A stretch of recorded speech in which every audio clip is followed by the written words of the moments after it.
New Mutants. Now, this movie is often the punching bag of the Fox X-Men universe, as it was the final release in that continuity. It even came out over a year after the Disney acquisition.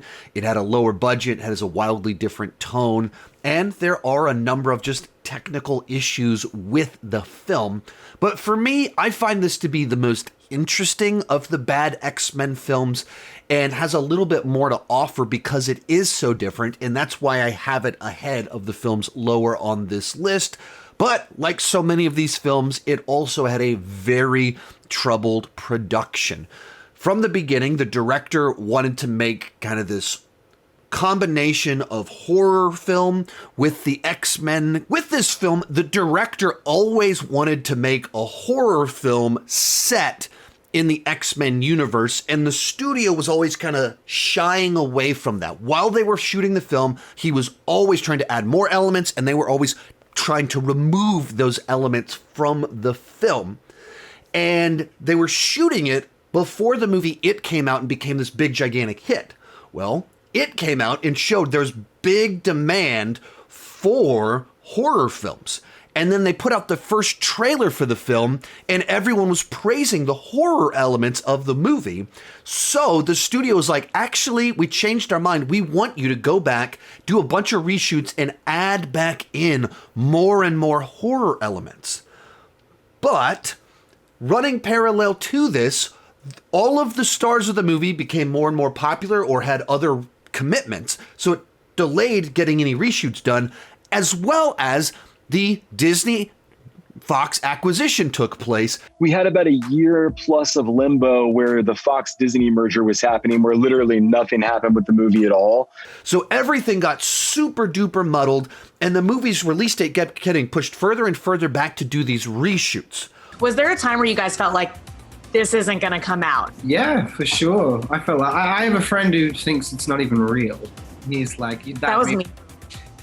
Yeah. Well, after the acquisition, Disney was like, I don't know, I don't know if we want to spend any more money on this thing. So why even do that? And then COVID hit. So Disney never did the reshoots. The movie has changed since then. Well, I mean, it really hasn't changed much at all because we never were able to go do any reshoots or any sort of pickups or anything like that. So the story never changed. And there's a little phrase in there that makes a big difference. He says, we never even did pickup reshoots. Pickup reshoots are totally normal, standard practice reshoots that every major movie does, where you just go back for a week or two to pick up a scene here, there. In the editing, you readjusted things, so you just need to capture a couple moments to make things flow more smoothly.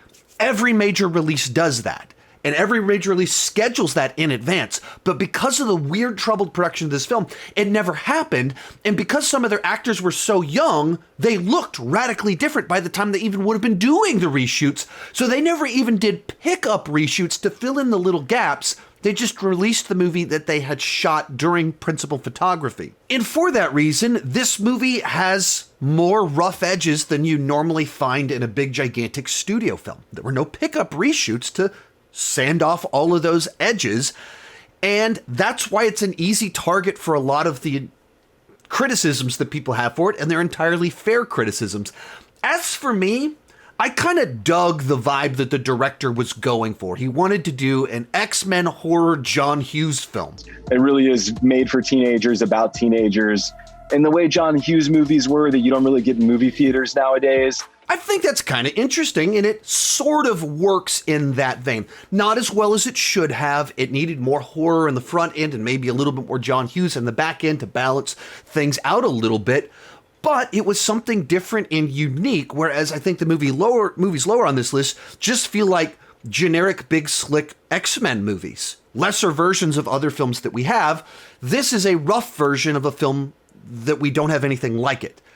That's, as I keep saying, interesting, unique, different, and I like that about the film. Anya Taylor-Joy is clearly the standout here. She just has that star power screen presence that she can just cut through draws all the attention and the eyes to her. And of course, she's gone on to have a big, gigantic career since this film. Some of the other performances are a little bit more uneven.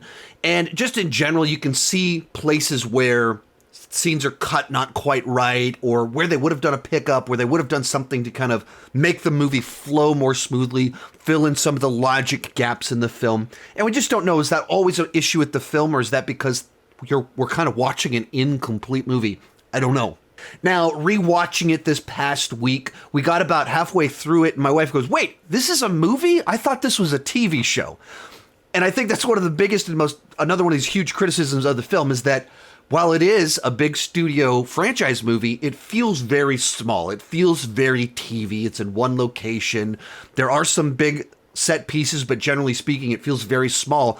And it even feels much smaller than the TV shows that the stars of this movie are in, Game of Thrones and Stranger Things. I doubt even in its best form this would have been a fantastic film, but would have been very interested to see what if from the very beginning they let Josh Boone, the director, run with his idea of making a proper horror film in this world of mutants. If he got proper reshoots to even kind of flesh it out from there and do all the proper pickups, I think there would have been something that was better regarded.